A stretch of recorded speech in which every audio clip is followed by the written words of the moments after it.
same day when you go into libraries, I think. I know in my state that's the way it is. But yeah, they're very easy to attain, and a lot of libraries have gotten rid of fines for overdue books now, which is also kind of nice because when I was a kid, I remember that was stressful, like trying to get your library books back in time, like if you forgot the due date or something happened or whatever. So that's kind of nice. And then if you're like a book collector, obviously you can also buy books. If you're looking for a cost-effective route, there's half-price books as far as physical stores. There's not really one by me. It's like a little ways for me, so not particularly close to me, but I know they're scattered around the states and some places. You can also find discounted books at thrift stores. Apparently, again, I haven't found these by me, but I've seen a lot of other ASMR artists find discounted books at the Dollar Tree, at Goodwill, or whatever. So I know some places do have them. And then you can also find them like on sale, like at Sam's Club and like grocery stores sometimes. So there's that. And then online there is World of Books, which has books very cheap, and what is it, World of Books and Book Outlet. Both of those places you can find books very cheap. I don't remember which is which, but one of them it's like extra books from the publisher, and there's some sort of like defect, and usually it'll be very minor, like a Sharpie mark on the book for when they were counting books or something, or like on the bottom of the page, the pages, or it'll be something like very minor like that that makes them like not seen as like fit to sell full price in like the normal stores. But all the ones I've gotten have been in extremely good condition, like brand new condition. So yeah, I can't remember if that's Book Outlet or World of Books, but one of them is like that, and then the other one also, if I remember correctly, has pretty discounted books. So maybe not brand new for every single one I've gotten from there, but very good condition still. And then also you can buy used books from just the average person through reselling sites like Bingo Books, which I have a Bingo. I haven't logged in for a while, so I think they paused my listings because you have to log in every so often. But yeah, you can purchase them from the average Joe off Bingo Books or off Thrift Books, and I've used both of those sites numerous times in the past as well. Not as much recently because I did find some of them like I started being like more damaged, or like the listing wasn't very accurate on what the damage consisted of. So I haven't been using those two as much lately, but there are a lot of like half-price books or discounted books on either of those sites as well. I don't think those sites, I usually find them for as discounted as World of Books or Book Outlet though, honestly. Which I know it's because there's the like label and stuff like that for the average person shipping them. But yeah, I do have the Bingo. Maybe I'll do another video with listings if I re-log in and see what all I still want to get rid of. But so those are your discounted options for physical books. I think those are all the ones I know of. And then course, you can also buy them at, just like bookstores if the price isn't an issue, which I feel like the price has gone up a lot.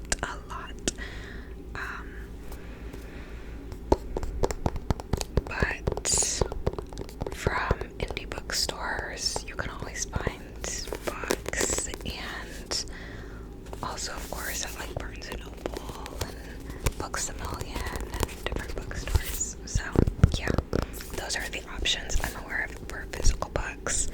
And for me, physical books, I feel like I want to read when I'm in a certain mood. So, I'll usually always bring at least one physical book with me on vacation or traveling.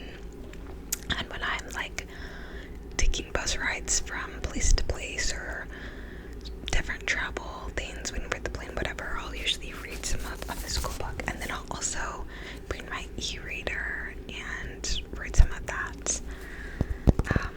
But sometimes I find physical books are good for like a cozy night when it's like fall time and you have on like the fall ambiance on YouTube, if you listen to that like I do, or when it's like raining outside or you lit some candles or whatever. Like a physical book just feels really nice during those times, I feel like.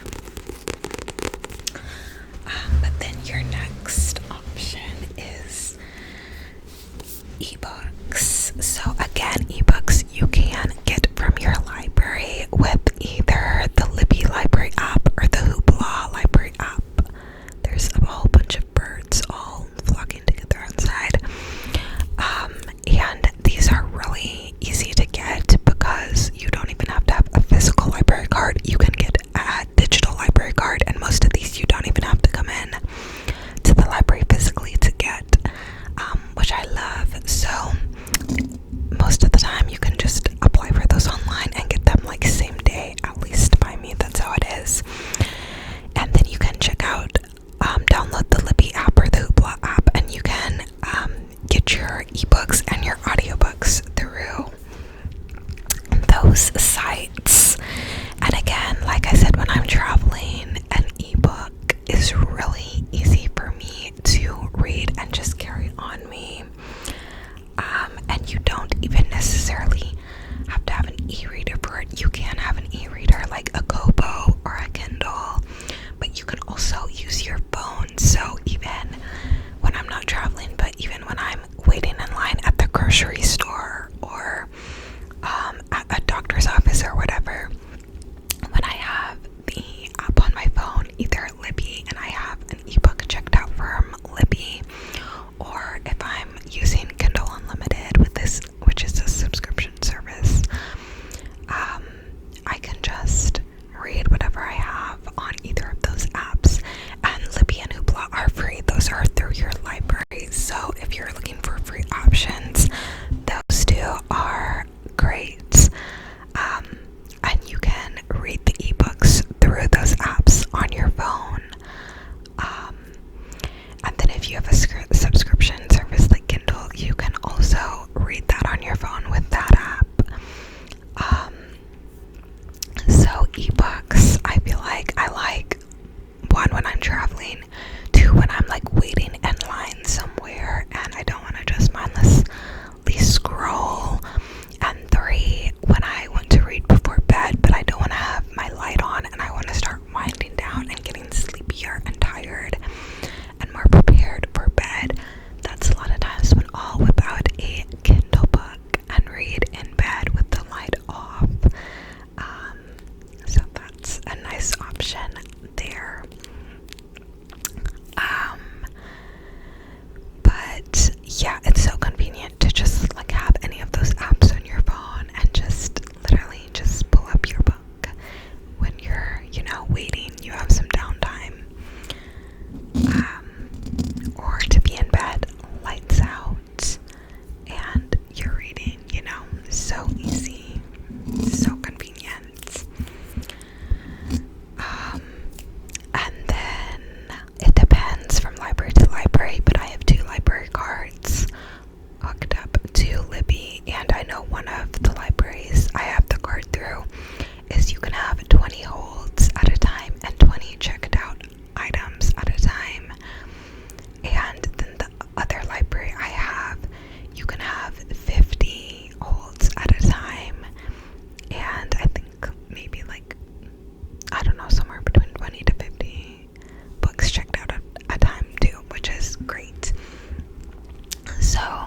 you can also get library cards at different libraries in your area, so that if one of your libraries doesn't have it or has a long wait, the other library may have it or may have a shorter wait, which is something I just recently found out, because the library system that I was signed up for originally is great in that it lets you have up to 50 holds at a time, which is amazing, and I max out my holds because there's that many books I'm interested in at all times. The wait lines were long, and most of my books, if there's even remote interest in them, will be several months wait time when you first want to read them. So when I just added another library card to my app, I found that a lot of the books that I had on hold at the other library had much less of a wait time. I'm talking like 2 weeks wait time on this library, when this library had several months. So I was able to cancel a lot of my holds from the other library and check them out from the other library that had little to no wait times. So that was something really cool that I found recently.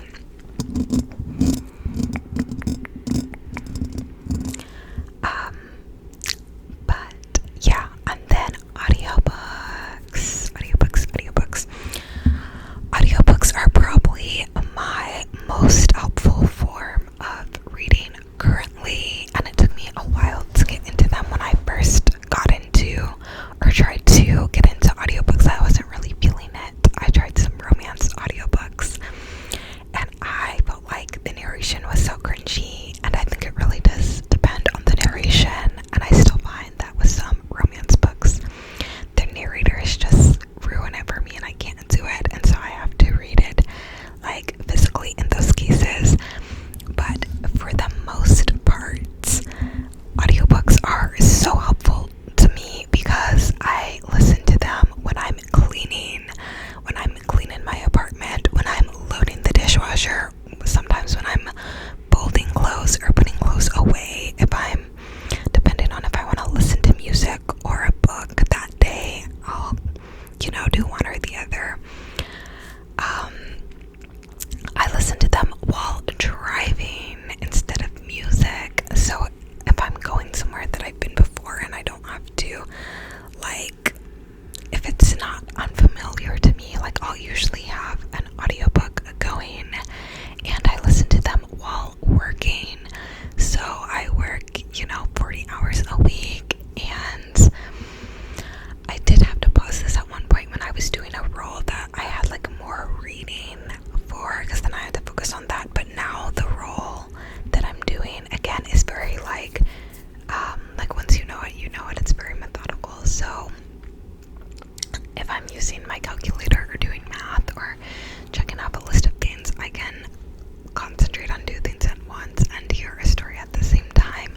So I listen to audiobooks while reading a lot of times. So while reading, while driving, while cleaning, so that helps me get through so much more material than if I was only reading during that time after work and after cleaning and after this and after that, and that little amount of free time when I probably went to hang out with friends or try a coffee shop or do something else. If I tried to fit my reading into that little time, it just wouldn't work very well for me, But because audiobooks are so convenient, again, with Hoopla or Libby, checking out these books for free from your library, I can listen to books while working, while exercising, while cleaning, etc. You can also get subscription services for audiobooks. There's, I believe it's Everand. There's Audible. There's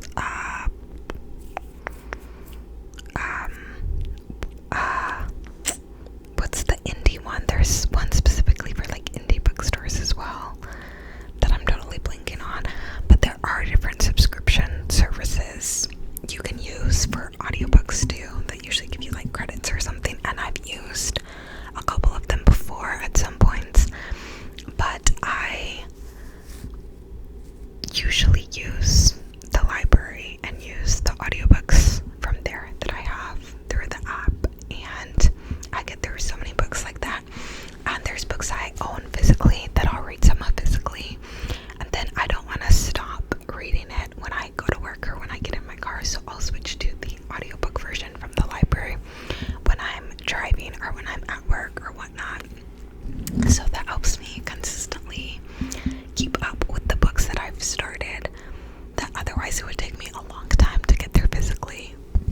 So I don't do that for like every book. Like there are some books that I only read my physical book of or my ebook of or whatever, but a lot of times I either dual read and read some of it in the physical book and then listen to some of it, or I exclusively do audiobooks for a good number of books as well. And usually if I really love it though, and if I listen to it on audiobook, then I'll buy the book afterwards, because like I love it, and you know, I might want to reread it and annotate it, or I might want to, or maybe I took notes in my phone on my notes app.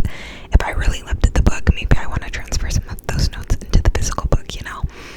But yeah, audiobooks are so helpful to me, and I would not be able to read as much without them.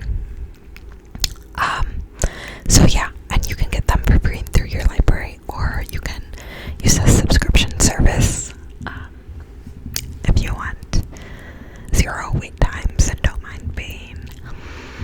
But yeah, those are my tips for the like 3 different types of media I use and how you use them. And then I think the other thing is just knowing that, you know, a lot of times people think they don't have time to read, but you know, maybe if you're scrolling TikTok for a few hours a day, maybe some of that time could go to, you know, reading, you know, in any of those forms. So, and then the other thing I think is just make it fun, like join a book club either in person or digitally, or if you have friends that like to read, or meet someone that likes to read and they express interest in a book that you're interested in, ask them if they want to do a buddy read, or if they want to text back and forth with reactions from the book. That's something that's really fun and really enjoyable to do. Watch adaptations after books are adapted, and then compare and contrast from the book to the adaptation on the TV screen. And then you can meet more people who are into the adaptation and meet more people with similar interests that way, and look for book fairs and book events in your area. Like there was Indie Bookstore Day that I did a bunch of events for, not this past spring, but the spring before that. Or I just went to a big book fair for one of the libraries a couple hours from me a few weeks ago. So yeah, look for events near you, and you can meet different readers that way, because I did have that trouble before where I was like, the people I know in real life like aren't as into books. But then I found there's like a Reese's book club chapter a couple hours from me, so I met up with some of them at the book fair I went to at the library a couple hours from me. And yeah, you can just